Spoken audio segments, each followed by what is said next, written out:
سامعین، اب ہم ذکر کر رہے ہیں غم کا سال، ابو طالب کی وفات۔ ابو طالب کا مرض بڑھتا گیا اور بالآخر وہ انتقال کر گئے۔ ان کی وفات شیب ابی طالب کی محصوری کے خاتمے کے 6 ماہ بعد رجب کے مہینے میں اور نبوی کے 10ویں سال میں ہوئی۔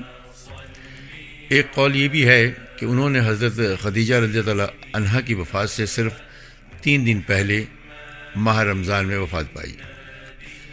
صحیح بخاری میں حضرت مسیب رضی اللہ تعالیٰ عنہ سے مروی ہے کہ جب ابو طالب کی وفات کا وقت آیا تو نبی اکرم صلی اللہ علیہ وسلم ان کے پاس تشریف لے گئے۔ وہاں ابو جہل بھی موجود تھا۔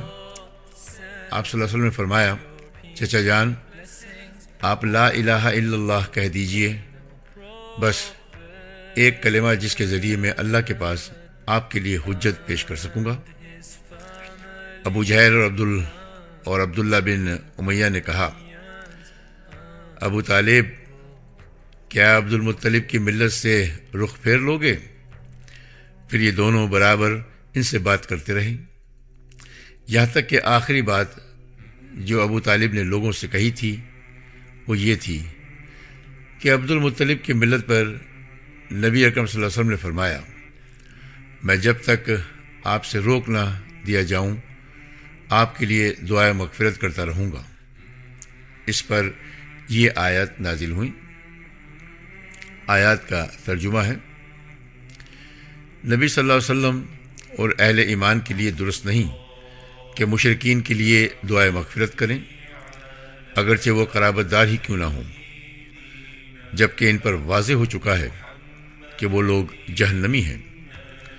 اور یہ آیت بھی نازل ہوئی، آپ جسے پسند کریں ہدایت نہیں دے سکتے۔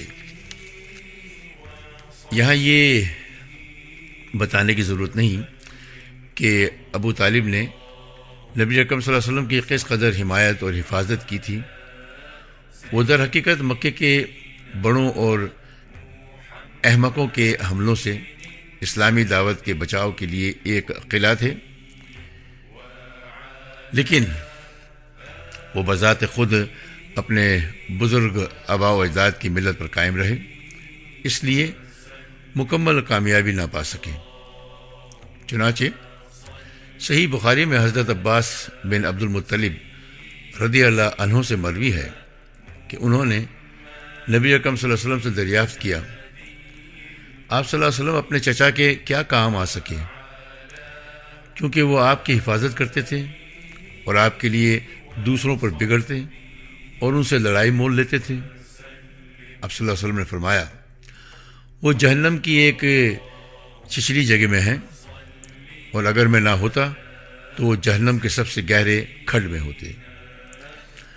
ابو سعید خدری رضی اللہ عنہ کا بیان ہے کہ ایک بار نبی اکرم صلی اللہ علیہ وسلم کے پاس آپ کے چچا کا تذکرہ ہوا تو آپ نے فرمایا، ممکن ہے قیامت کے دن انہیں میری شفاعت فائدہ پہنچا دے اور انہیں جہنم کی ایک کم گہری جگہ میں رکھ دیا جائے گا، آگ صرف ان کے دونوں ٹخنوں تک پہنچ سکے۔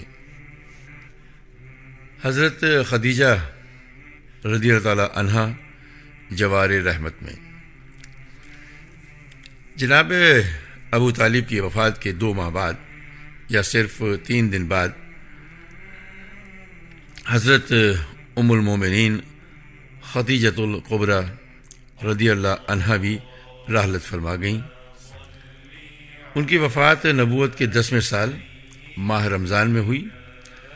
اس وقت وہ 65 برس کی تھیں اور رسول اللہ صلی اللہ علیہ وسلم اپنی عمر کے 50ویں منزل میں تھے۔ حضرت خدیجہ رضی اللہ عنہا رسول اللہ صلی اللہ علیہ وسلم کے لیے اللہ تعالیٰ کی بڑی گرانہ قدر نعمت تھی۔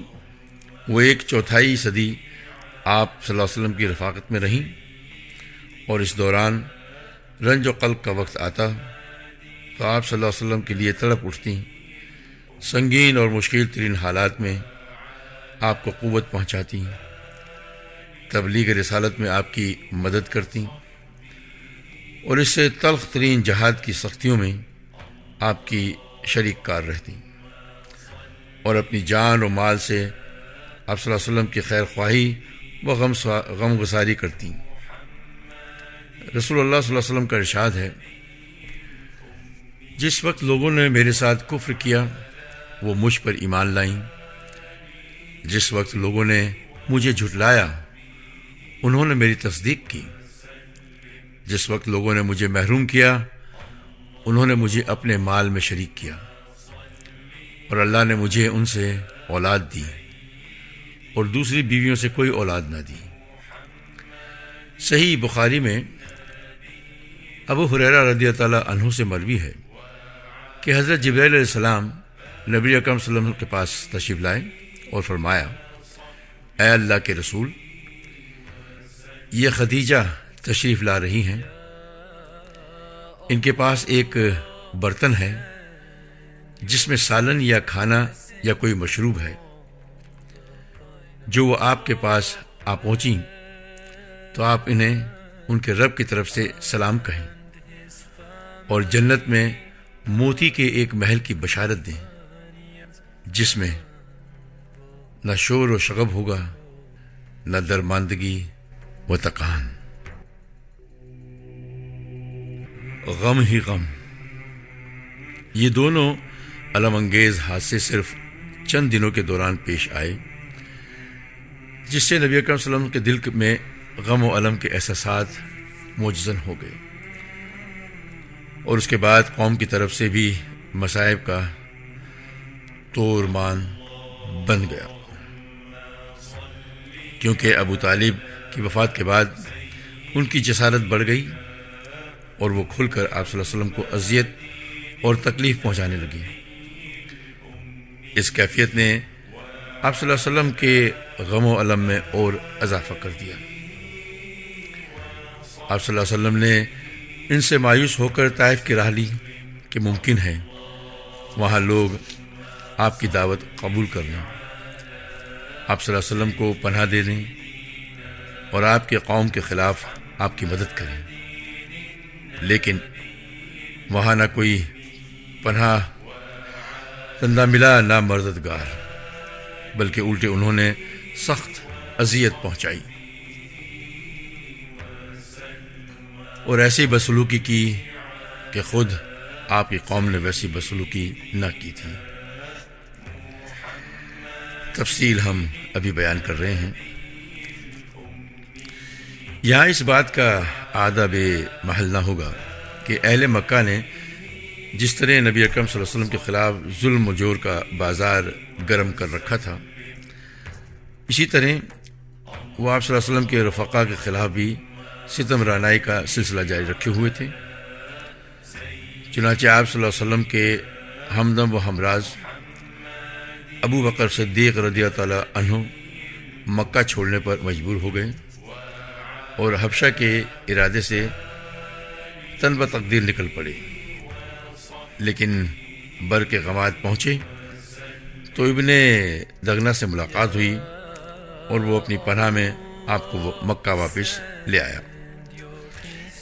ابن اسحاق کا بیان ہے کہ جب ابو طالب انتقال کر گئے تو قریش نے رسول اللہ صلی اللہ علیہ وسلم کو ایسی اذیت پہنچائی کہ ابو طالب کی زندگی میں کبھی اس کی آرزو بھی نہ کر سکے تھے، حتیٰ کہ قریش کے ایک احمق نے سامنے آ کر آپ کے سر پر مٹی ڈال دی۔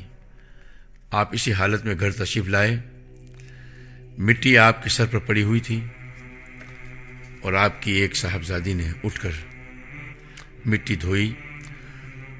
وہ دھوتے ہوئے روتی جا رہی تھی اور رسول اللہ صلی اللہ علیہ وسلم انہیں تسلی دیتے ہوئے فرما رہے تھے، بیٹی رو نہیں، اللہ تمہارے ابا کی حفاظت کرے گا۔ اس دوران آپ صلی اللہ علیہ وسلم یہ بھی فرماتے جا رہے تھے کہ قریش نے میرے ساتھ کوئی ایسی بدسلوکی نہ کی جو مجھے ناگوار گزری ہو، یہاں تک کہ ابو طالب کا انتقال ہو گیا۔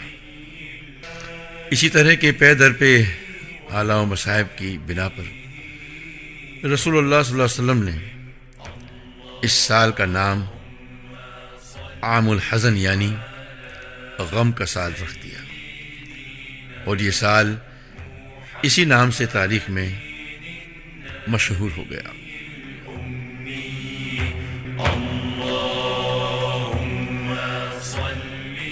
حضرت سودا رضی اللہ عنہا سے شادی اسی سال شوال کے مہینے میں اور نبوت کے 10ویں سال میں رسول اللہ صلی اللہ علیہ وسلم نے حضرت سودا بنت زمعہ رضی اللہ عنہا سے شادی کی۔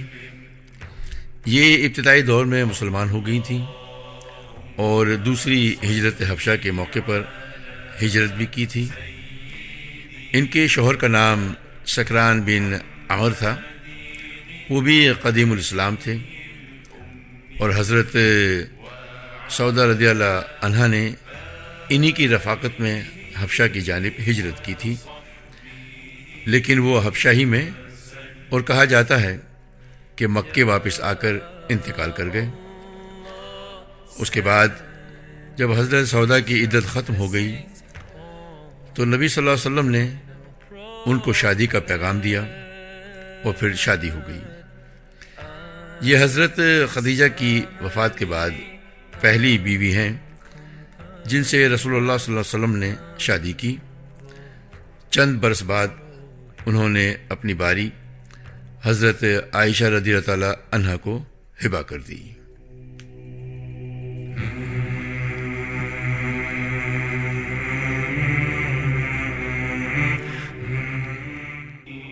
اب ذکر ہو رہا ہے ابتدائی مسلمانوں کا صبر و ثبات اور اس کے اسباب و عوامل۔ یہاں پہنچ کر گہری سوچ بوجھ اور مضبوط دل و دماغ کا آدمی بھی حیرت زدہ رہ جاتا ہے، اور بڑے بڑے عقل دم بخود ہو کر پوچھتے ہیں کہ آخر وہ کیا اسباب اموال تھے جنہوں نے مسلمانوں کو اس قدر انتہائی اور معجزانہ حد تک ثابت قدم رکھا۔ آخر مسلمانوں نے کس طرح ان بے پایہ مظالم پر صبر کیا جنہیں سن کر رونگٹے کھڑے ہو جاتے ہیں اور دل لرز اٹھتا ہے۔ بار بار کھٹکنے اور دل کے تہیوں سے ابھرنے والے اس سوال کے پیش نظر مناسب معلوم ہوتا ہے کہ ان اسباب و اعمال کی طرف ایک سرسری اشارہ کر دیا جائے۔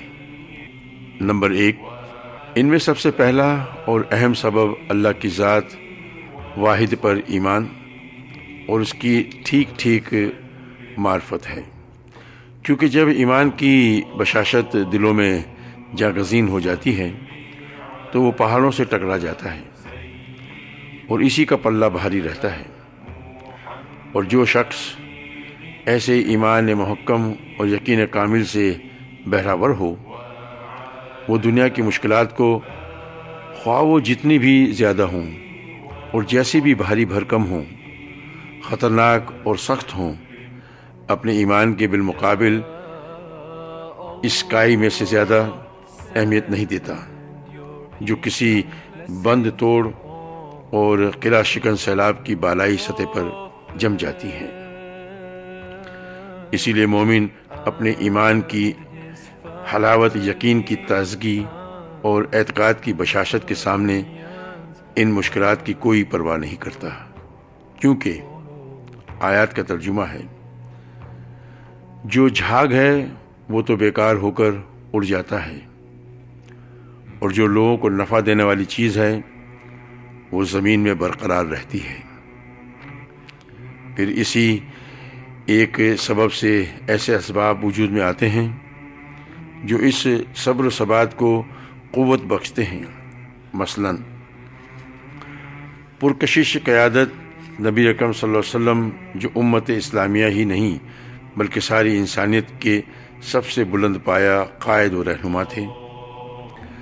ایسے جسمانی جمال اور نفسانی کمال، کریمانہ اخلاق، باعظمت کردار اور شریفانہ عادات و اطوار سے بہرور تھے کہ دل خود بخود آپ صلی اللہ علیہ وسلم کی جانب کھینچے جاتے تھے، اور طبیعتیں خود بخود آپ پر نشاور ہوتی تھیں، کیونکہ جن کمالات پر لوگ جان چھڑکتے ہیں ان سے آپ صلی اللہ علیہ وسلم کو اتنا بھرپور حصہ ملا تھا کہ اتنا کسی اور انسان کو دیا ہی نہیں گیا۔ آپ شرف و عظمت اور فضل و کمال کی سب سے بلند چوٹی پر جلوہ فکن تھے۔ صدق و صفا اور جملہ امور خیر میں آپ کا وہ امتیازی مقام تھا کہ رفقا نور رفقا آپ صلی اللہ علیہ وسلم کے دشمنوں کو بھی آپ کی یکتائی اور انفرادیت پر کبھی شک نہ گزرا۔ آپ صلی اللہ علیہ وسلم کی زبان سے جو بات نکل گئی دشمنوں کو بھی یقین ہو گیا کہ وہ سچی ہے اور ہو کر رہے گی۔ واقعات اس کی شہادت دیتے ہیں۔ ایک بار قریش کے ایسے 3 آدمی اکٹھے ہوئے جن میں سے ہر ایک نے اپنے بقیہ 2 ساتھیوں سے چھپ چھپا کر تنہا قرآن مجید سنا، لیکن بعد میں ہر ایک کا راز دوسرے پر فاش ہو گیا تھا۔ انہی تینوں میں سے ایک ابو جہل بھی تھا۔ تینوں اکٹھے ہوئے تو ایک نے ابو جہل سے دریافت کیا کہ بتاؤ تم نے جو کچھ محمد سے سنا ہے اس کے بارے میں تمہاری رائے کیا ہے؟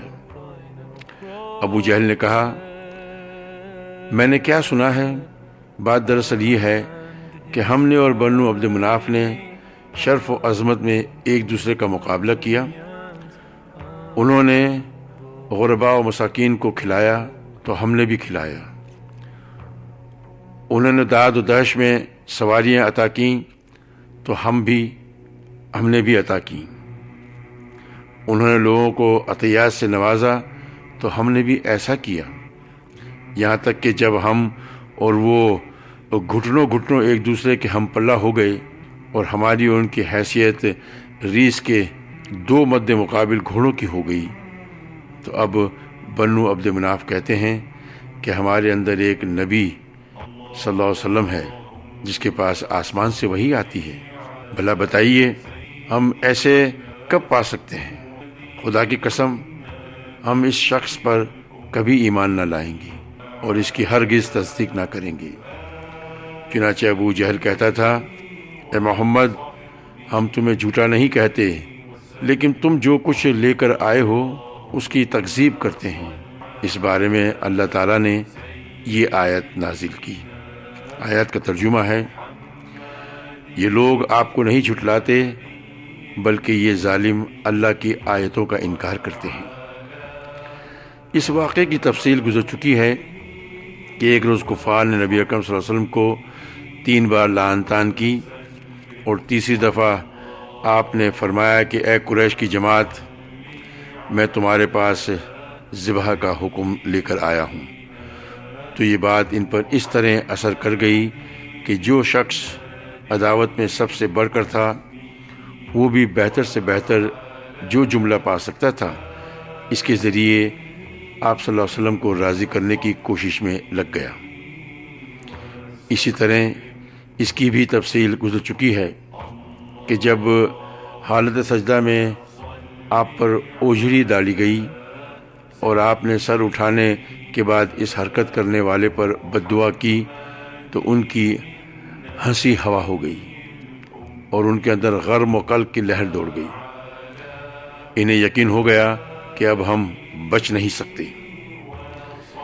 یہ واقعہ بھی بیان کیا جا چکا ہے کہ آپ صلی اللہ علیہ وسلم نے ابو لہب کے بیٹے عتبہ پر دعا کی تو اسے یقین ہو گیا کہ اب وہ آپ کی بددعا کے زد سے بچ نہیں سکتا۔ چنانچہ اس نے ملک شام کے سفر میں شیر کو دیکھتے ہی کہا واللہ محمد نے مکہ میں رہتے ہوئے مجھے قتل کر دیا۔ ابی بن خلف کا واقعہ ہے کہ وہ بار بار آپ کو قتل کی دھمکیاں دیا کرتا تھا۔ ایک بار آپ صلی اللہ علیہ وسلم جواباً فرمایا تم نہیں بلکہ میں تمہیں قتل کروں گا انشاءاللہ۔ اس کے بعد جب آپ صلی اللہ علیہ وسلم نے جنگ احد کے روز ابی کی گردن پر نیزہ مارا تو اگرچہ اس سے معمولی خراش آئی تھی لیکن ابی برابر یہی کہا جا رہا تھا کہ محمد نے مجھ سے مکہ میں کہا تھا کہ میں تمہیں قتل کروں گا، اس لیے اگر وہ مجھ پر تھوک ہی دیتا تو بھی میری جان نکل جاتی۔ تفصیل جو ہے وہ آگے آ رہی ہے۔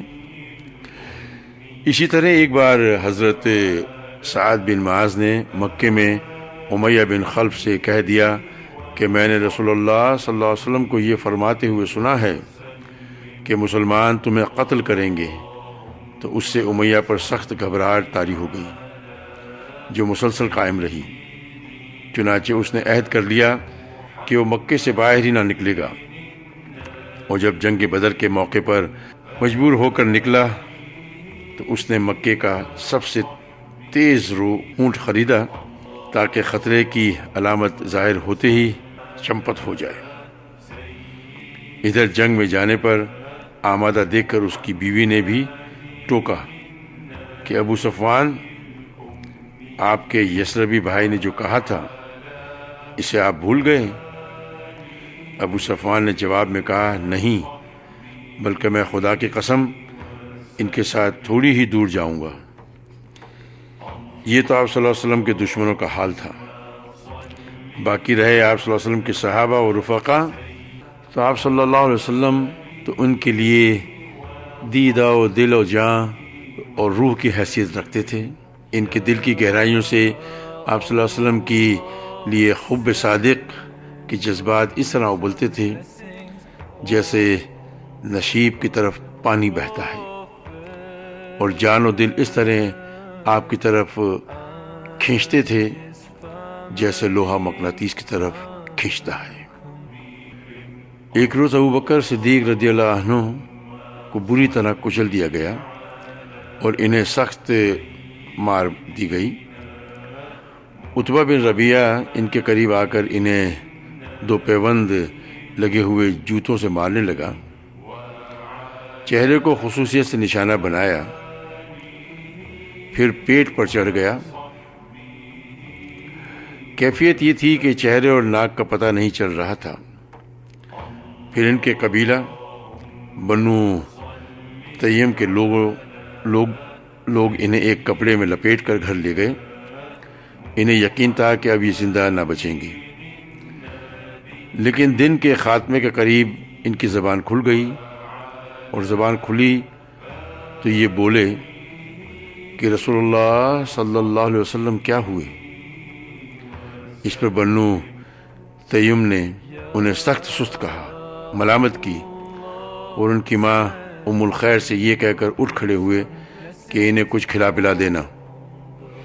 جب وہ تنہا رہ گئیں تو انہوں نے ابوبکر سے کھانے پینے کے لیے اصرار کیا، لیکن ابوبکر رضی اللہ عنہ یہی کہتے رہے کہ رسول اللہ صلی اللہ علیہ وسلم کا کیا ہوا؟ آخرکار ام الخیر نے کہا، مجھے تمہارے ساتھی کا حال معلوم نہیں۔ ابوبکر رضی اللہ عنہ نے کہا، ام جمیل بنت خطاب کے پاس جاؤ اور اسے دریافت کرو۔ وہ ام جمیل کے پاس گئیں اور بولی، ابوبکر تم سے محمد بن عبداللہ کے بارے میں دریافت کر رہے ہیں۔ ام جمیل نے کہا، میں نہ ابوبکر کو جانتی ہوں نہ محمد بن عبداللہ صلی اللہ علیہ وسلم کو، البتہ اگر تم چاہو تو میں تمہارے ساتھ تمہارے صاحبزادے کے پاس چل سکتی ہوں۔ ام الخیر نے کہا، بہتر ہے۔ اس کے بعد ام جمیل ان کے ہمراہ آئیں۔ دیکھا تو ابوبکر انتہائی خستہ حال پڑے تھے۔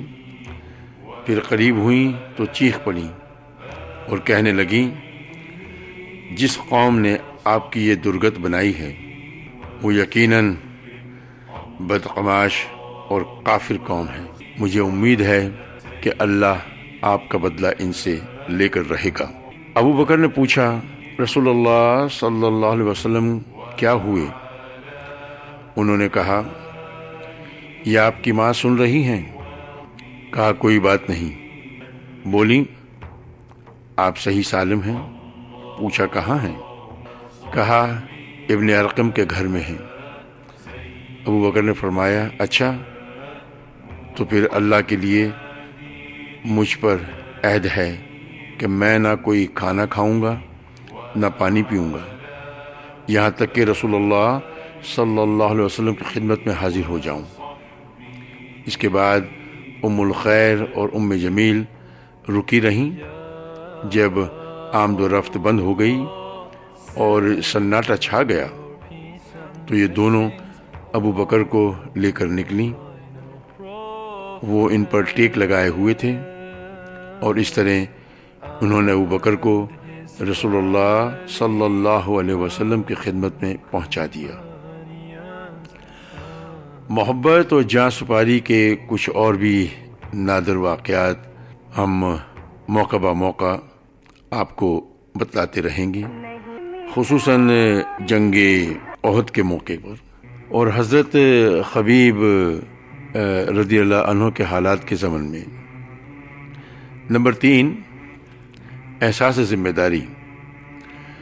صحابہ اکرام جانتے تھے کہ یہ مشت خاک جسے انسان کہا جاتا ہے، اس پر کتنی بھاری بھرکم اور زبردست ذمہ داریاں ہیں، اور یہ کہ ان ذمہ داریوں سے کسی صورت میں گریز اور پہلو تہی نہیں کی جا سکتی، کیونکہ اس گریز کے جو نتائج ہوں گے وہ موجودہ ظلم و ستم سے زیادہ خوفناک اور ہلاکت آفری ہوں گے، اور اس گریز کے بعد خود ان کو اور ساری انسانیت کو جو خسارہ لاحق ہوگا وہ اس قدر شدید ہوگا کہ اس ذمہ داری کے نتیجے میں پیش آنے والی مشکلات اس خسارے کے مقابل کوئی حیثیت نہیں رکھتی۔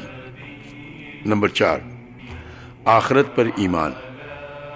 جو مذکورہ احساس ذمہ داری کی تقویت کا باعث تھا، صحابہ اکرام اس بات پر غیر متزلزل یقین رکھتے تھے کہ انہیں رب العالمین کے سامنے کھڑے ہونا ہے، پھر ان کے چھوٹے بڑے اور معمولی و غیر معمولی ہر طرح کے اعمال کا حساب لیا جائے گا۔ اس کے بعد یا تو نعمتوں بھری دائمی جنت ہوگی یا عذاب سے بھڑکتی ہوئی جہنم۔ اس یقین کا نتیجہ یہ تھا کہ صحابہ اکرام اپنی زندگی امید و وہیم کی حالت میں گزارتے تھے، یعنی اپنے پروردگار کی رحمت کی امید رکھتے تھے اور اس کے عذاب کا خوف بھی، اور ان کی کیفیت وہی رہتی تھی جو اس آیت میں بیان کی گئی ہے۔ آیات کا ترجمہ ہے، جو کچھ کرتے ہیں دل کے اس خوف کے ساتھ کرتے ہیں کہ انہیں اپنے رب کے پاس پلٹ کر جانا ہے۔ انہیں اس کا بھی یقین تھا کہ دنیا اپنی ساری نعمتوں اور مصیبتوں سمیت آخرت کے مقابل مچھر کے ایک پر کے برابر بھی نہیں، اور یہ یقین اتنا پختہ تھا کہ اس کے سامنے دنیا کی ساری مشکلات اور تلخیاں ہیچ تھیں، اس لیے وہ ان مشکلات اور تلخیوں کو کوئی حیثیت نہیں دیتے تھے۔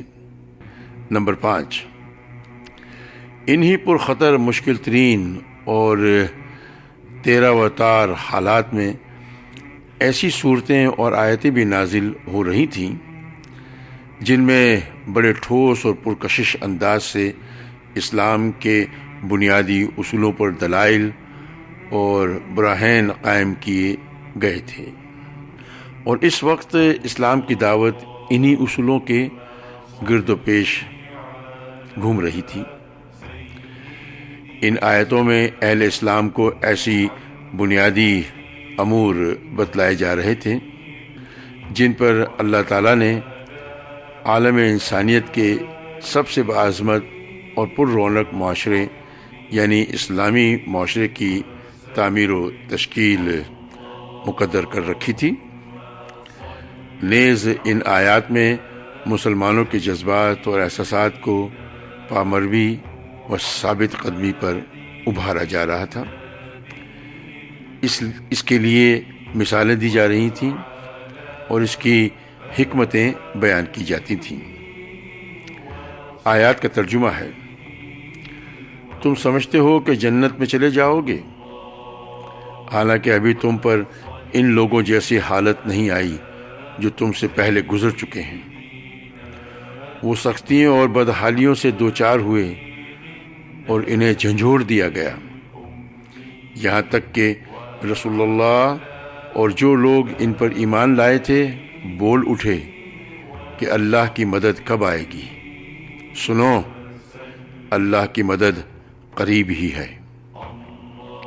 دوسری آیت کا ترجمہ ہے الف لام میم۔ کیا لوگوں نے یہ سمجھ رکھا ہے کہ انہیں یہ کہنے پر چھوڑ دیا جائے گا کہ ہم ایمان لائے اور ان کی آزمائش نہیں کی جائے گی؟ حالانکہ ان سے پہلے جو لوگ تھے ہم نے ان کی آزمائش کی، لہٰذا ان کے بارے میں بھی اللہ یہ ضرور معلوم کرے گا کہ کن لوگوں نے سچ کہا، اور یہ بھی ضرور معلوم کرے گا کہ کون لوگ جھوٹے ہیں۔ ان کے لیے کوئی حیلہ باقی نہیں چھوڑا گیا تھا، اور انہیں بڑے واضح طور اور دو ٹوک الفاظ میں بتلا دیا گیا تھا۔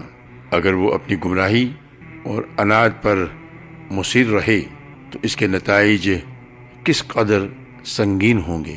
اس کی دلیل میں گزشتہ قوموں کے ایسے واقعات اور تاریخی شواہد پیش کیے گئے تھے جن سے واضح ہوتا تھا کہ اللہ کی سنت اپنے اولیاء اور اعداء کے بارے میں کیا ہے۔ پھر اس ڈراوے کے پہلو بہ پہلو لطف و کرم کی باتیں بھی کہی جا رہی تھیں، اور افہام و تفہیم اور ارشاد و رہنمائی کا حق بھی ادا کیا جا رہا تھا، تاکہ باز آنے والے اپنی کھلی گمراہی سے باز آ سکیں۔ در حقیقت قرآن مسلمانوں کو ایک دوسری ہی دنیا کی سیر کراتا ہے، اور انہیں کائنات کے مشاہدہ، ربوبیت کے جمال، الوہیت کے کمال، رحمت و رفاقت کے آثار اور لطف و رضا کے ایسے جلوے دکھاتا تھا کہ ان کے جذب و شوق کے آگے کوئی رکاوٹ برقرار ہی نہ رہ سکتی تھی۔ پھر انہی آیات کی طے میں مسلمانوں سے ایسے ایسے خطاب بھی ہوتے تھے جن میں پروردگار کی طرف سے رحمت و رضوان اور دائمی نعمتوں سے بھری ہوئی جنت کی بشارت ہوتی تھی، اور ظالم و سرکش دشمنوں اور کافروں کے ان حالات کی تصویر کشی ہوتی تھی کہ وہ رب العالمین کی عدالت میں فیصلے کے لیے کھڑے کیے جائیں گے، ان کی بھلائیاں اور نیکیاں ضبط کر لی جائیں گی، اور انہیں چہروں کے بل گھسیٹ کر یہ کہتے ہوئے جہنم میں پھینک دیا جائے گا کہ لو جہنم کا لطف اٹھاؤ۔ نمبر 6، کامیابی کی بشارتیں۔ ان ساری باتوں کے علاوہ مسلمانوں کو اپنی مظلومیت کے پہلے ہی دن سے، بلکہ اس سے بھی پہلے سے معلوم تھا کہ اسلام قبول کرنے کے معنی یہ نہیں ہے کہ دائمی مصائب اور ہلاکت خیز یا مول لے لیں گی، بلکہ اسلامی دعوت روز اول سے جاہلیت، جہلہ اور اس کے ظالمانہ نظام کے خاتمے کے عزائم رکھتی ہے، اور اس دعوت کا ایک اہم نشانہ یہ بھی ہے کہ وہ روح زمین پر اپنا اثر و نفوذ پھیلائے اور دنیا کے سیاسی موقف پر اس طرح غالب آ جائے کہ انسانی جمعیت اور اقوام عالم کو اللہ کی مرضی کی طرف لے جا سکے، اور انہیں بندوں کی بندگی سے نکال کر اللہ کی بندگی میں داخل کر سکے۔ قرآن مجید میں یہ بشارتیں کبھی اشارتاً اور کبھی صراحتاً نازل ہوتی تھیں۔ چنانچہ ایک طرف حالات یہ تھے کہ مسلمانوں پر پوری روئے زمین اپنی ساری وسعتوں کے باوجود تنگ بنی ہوئی تھی، اور ایسا لگتا تھا کہ اب وہ پنپ نہ سکیں گے، بلکہ ان کا مکمل صفایا کر دیا جائے گا۔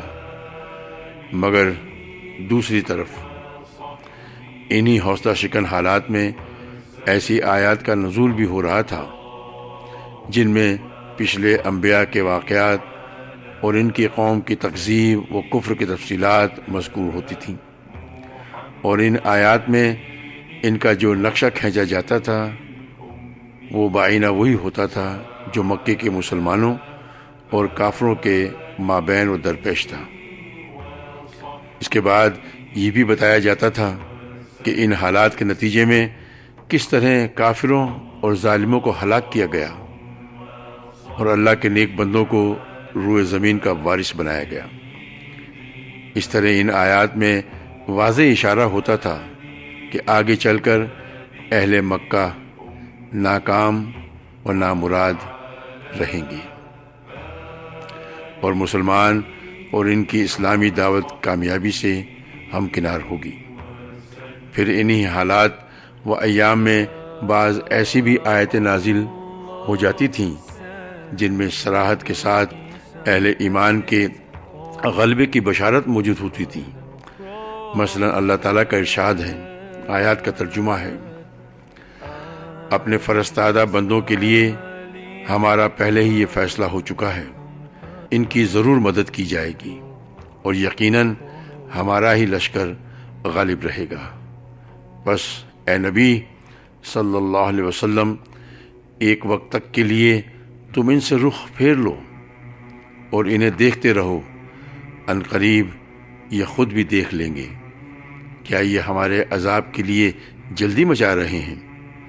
تو جب وہ ان کے صحن میں اتر پڑے گا تو ڈرائے گئے لوگوں کی صبح بری ہو جائے گی۔ نیز ارشاد ہے، ان قریب اس جمعیت کو شکست دے دی جائے گی اور یہ لوگ پیٹھ پھیر کر بھاگیں گے۔ یہ جتھوں میں سے ایک معمولی سا جتھا ہے جسے یہیں شکست دی جائے گی۔ مہاجرین حبشہ کے بارے میں ارشاد ہوا، جن لوگوں نے مظلومیت کے بعد اللہ کی راہ میں ہجرت کی، ہم انہیں یقیناً دنیا میں بہترین ٹھکانہ عطا کریں گے اور آخرت کا اجر بہت ہی بڑا ہے اگر لوگ جانیں۔ اسی طرح کفار نے رسول اللہ صلی اللہ علیہ وسلم سے حضرت یوسف علیہ السلام کا واقعہ پوچھا تو جواب میں ضمناً یہ آیت بھی نازل ہوئی۔ ترجمہ ہے، یوسف اور ان کے بھائیوں کے واقعے میں پوچھنے والوں کے لیے نشانیاں ہیں، یعنی اہل مکہ جو آج حضرت یوسف علیہ السلام کا واقعہ پوچھ رہے ہیں، یہ خود بھی اسی طرح ناکام ہوں گے جس طرح حضرت یوسف علیہ السلام کے بھائی ناکام ہوئے تھے، اور ان کی سپر اندازی کا وہی حال ہوگا جو ان کے بھائیوں کا ہوا تھا۔ انہیں حضرت یوسف علیہ السلام اور ان کے بھائیوں کے واقعے سے عبرت پکڑنی چاہیے کہ ظالم کا حشر کیا ہوتا ہے۔ ایک جگہ پیغمبروں کا تذکرہ کرتے ہوئے ارشاد ہوا، آیات کا ترجمہ ہے، کفار نے اپنے پیغمبروں سے کہا کہ ہم تمہیں اپنی زمین سے ضرور نکال دیں گے، یا یہ کہ تم ہماری ملت میں واپس آ جاؤ۔ اس پر ان کے رب نے ان کے پاس وحی بھیجی کہ ہم ظالموں کو یقیناً ہلاک کر دیں گے۔ یہ وعدہ ہے اس شخص کے لیے جو میرے پاس کھڑے ہونے سے ڈرے اور میری وعید سے ڈرے۔ اسی طرح جس وقت فارس و روم میں جنگ کے شعلے بھڑک رہے تھے اور کفار چاہتے تھے کہ فارسی غالب آ جائیں کیونکہ فارسی مشرک تھے، اور مسلمان چاہتے تھے کہ رومی غالب آ جائیں کیونکہ رومی بہرحال اللہ پر، پیغمبروں پر، وحی پر، آسمانی کتابوں اور یوم آخرت پر ایمان رکھنے کے دعوے دار تھے۔ لیکن غلبہ فارسیوں کو حاصل ہوتا جا رہا تھا، تو اس وقت اللہ تعالیٰ نے یہ خوشخبری نازل فرمائی کہ چند برس بعد رومی غالب آ جائیں گے، لیکن اسی ایک بشارت پر اکتفا نہ کی بلکہ اس زمن میں یہ بشارت بھی نازل فرمائی کہ رومیوں کے غلبے کے وقت اللہ تعالیٰ مومنین کی بھی خاص مدد فرمائے گا جس سے وہ خوش ہو جائیں گے۔ چنانچہ ارشاد ہے، آیات کا ترجمہ ہے، یعنی اس دن اہل ایمان بھی اللہ کی ایک خاص مدد سے خوش ہو جائیں گے۔ اور آگے چل کر اللہ کی یہ مدد جنگ بدر کے اندر حاصل ہونے والی عظیم کامیابی اور فتح کی شکل میں نازل ہوئی۔ قرآن کے علاوہ خود رسول اللہ صلی اللہ علیہ وسلم بھی مسلمانوں کو وقتاً فوقتاً اسی طرح کی خوشخبری سنایا کرتے تھے۔ چنانچہ موسم حج میں آپ عکاظہ، مجنہ اور ذوالمجاز کے بازاروں میں لوگوں کے اندر تبلیغ اور رسالت کے لیے تشریف لے جاتے تو صرف جنت ہی کی بشارت نہیں دیتے تھے، بلکہ دو ٹوک لفظوں میں اس کا بھی اعلان فرماتے تھے: لوگو لا الہ الا اللہ کہو، کامیاب رہو گے اور اس کی بدولت عرب کے بادشاہ بن جاؤ گے، اور اگر اس کی وجہ سے عجم بھی تمہارے زرنگی آ جائے گا، پھر جب تم وفات پاؤ گے تو جنت کے اندر بادشاہ رہو گے۔ یہ واقعہ پچھلے صفحات میں یعنی پچھلے پروگرام میں گزر چکا ہے کہ جب عتبہ بن ربیعہ نے آپ صلی اللہ علیہ وسلم کو متاع دنیا کی پیش کر کے سودے بازی کرنی چاہی اور آپ صلی اللہ علیہ وسلم نے جواب میں حامیم تنزیل السجدہ کی آیات پڑھ کر سنائیں تو عتبہ کو یہ توقع بند گئی کہ انجام کار آپ غالب رہیں گے۔ اسی طرح ابو طالب کے پاس آنے والے قریش کے آخری وفد سے آپ صلی اللہ علیہ وسلم کی جو گفتگو ہوئی تھی، اس کی بھی تفصیلات جو ہے وہ ہم پہلے بیان کر چکے ہیں۔ اس موقع پر بھی آپ صلی اللہ علیہ وسلم نے پوری صراحت کے ساتھ فرمایا تھا کہ آپ صلی اللہ علیہ وسلم ان سے صرف ایک بات چاہتے ہیں، جسے وہ مان لیں تو عرب ان کا تابع فرمان بن جائے گا اور عجم پر ان کی بادشاہت قائم ہو جائے گی۔ حضرت خباب بن عارت کا ارشاد ہے کہ ایک بار میں خدمت نبوی میں حاضر ہوا، آپ کعبہ کے سائے میں ایک چادر کو تکیہ بنائے تشریف فرما تھے۔ اس وقت ہم مشرکین کے ہاتھوں سختی سے دوچار تھے۔ میں نے کہا کیوں نہ آپ صلی اللہ علیہ وسلم اللہ سے دعا فرمائیں۔ یہ سن کر آپ صلی اللہ علیہ وسلم اٹھ بیٹھے، آپ کا چہرہ سرخ ہو گیا اور آپ نے فرمایا جو لوگ تم سے پہلے تھے ان کی ہڈیوں تک گوشت اور اعصاب میں لوہے کی کنگھیاں کر دی گئی تھیں، لیکن یہ سختی بھی انہیں دین سے باز نہ رکھتی تھی۔ پھر آپ صلی اللہ علیہ وسلم نے فرمایا اللہ اس امر کو یعنی دین کو مکمل کر کے رہے گا یہاں تک کہ سوار ثنا سے حضر موت تک جائے گا اور اسے اللہ کے سوا کسی کا خوف نہ ہوگا، البتہ بکری پر بھیڑیے کا خوف ہوگا۔ ایک روایت میں اتنا اور بھی ہے، لیکن تم لوگ جلدی کر رہے ہو۔ یاد رہے کہ یہ بشارتیں کچھ ڈھکی چھپی نہ تھیں بلکہ معروف و مشہور تھیں، اور مسلمانوں ہی کی طرح کفار بھی ان سے واقف تھے۔ چنانچہ جب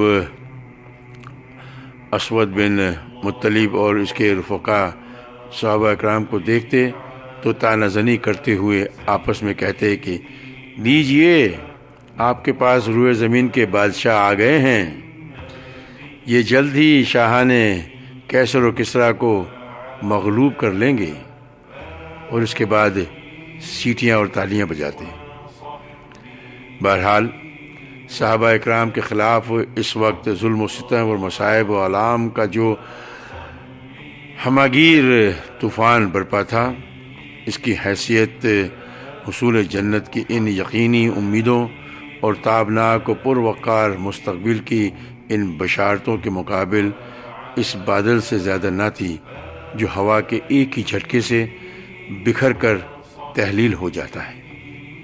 علاوہ ازیں رسول اللہ صلی اللہ علیہ وسلم اہل ایمان کو ایمانی مرغوبات کے ذریعے مسلسل روحانی غذا فراہم کر رہے تھے، تعلیم کتاب و حکمت کے ذریعے ان کے نفوذ کا تزکیہ فرما رہے تھے، نہایت دقیق اور گہری تربیت دے رہے تھے، اور روح کی بلندی، قلب کی صفائی، اخلاق کی پاکیزگی، مادیات کے غلبے سے آزادی، شہوات کی مقاومت اور رب السماوات والارض کی کشش کے مقامات کی جانب ان کی نفوس قدسیہ کی حد خوانی فرما رہے تھے۔ آپ صلی اللہ علیہ وسلم ان کے دلوں کی بجھتی ہوئی چنگاری کو بھڑکتے ہوئے شعلوں میں تبدیل کر دیتے تھے اور انہیں تاریکیوں سے نکال کر نور زار ہدایت میں پہنچا رہے تھے۔ انہیں اذیتوں پر صبر کی تلقین فرماتے تھے اور شریفانہ درگزر اور ضبط نفس کی ہدایت دیتے تھے۔ اس کا نتیجہ یہ تھا کہ ان کی دینی پختگی فزوں تر ہوتی گئی اور وہ شہوات سے کنارہ کشی، رضائے الہی کی راہ میں جاں سپاری، جنت کے شوق، علم کی حرز، دین کی سمجھ، نفس کے محاسبے، جذبات کو دبانے، رجحانات کو موڑنے اور صبر و سکون اور عز و وقار کی پابندی کرنے میں انسانیت کا نادرہ روزگار نمونہ بن گئے۔